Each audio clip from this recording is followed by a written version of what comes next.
अहानबदा मरोइबा पाउ हौखिबा था मरी असिदा मणिपुरदा हिंसागी थौदोक अमता थोकिदे हाइना पार्लियामेंट सेशनदा यूनियन होम मिनिस्टर अमित शाहना फोंदोखिबा अदु अरानबनी कुमजा 2024 गी दिसंबर थादगे चाही असिगी मार्च था फाउबदा मियोय तरे सिखिबगी रिपोर्ट लै हाइना द क्वीन की रिपोर्ट अमना हाइरी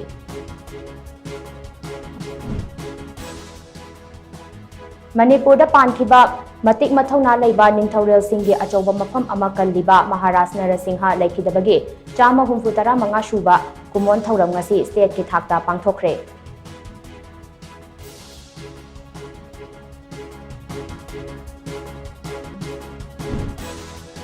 Jiribam Imphal railway line project असी मतम चाना लोशिनबा ngamnaba पाइखटपा याबा थबक पाइखटली हाइना रेलवेज के union minister of state Ravneet सिंहना फोंदोरकली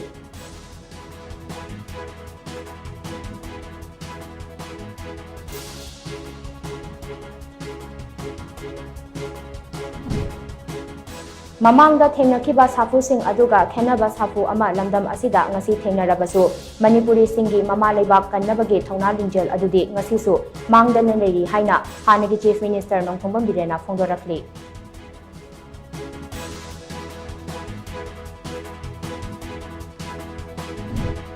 अमदि मुस्लिम सिंगी अचौबा इशू अमा ओइरिबा वाकफ एमेंडमेंट बिल 2025 की मायोक्ता एनपीपी मणिपुर स्टेट यूनिट ना लेपकनी हाइना पार्टी असिगी मणिपुर स्टेट की प्रेसिडेंट वाइजू जॉय कुमार ना फोंदोरकली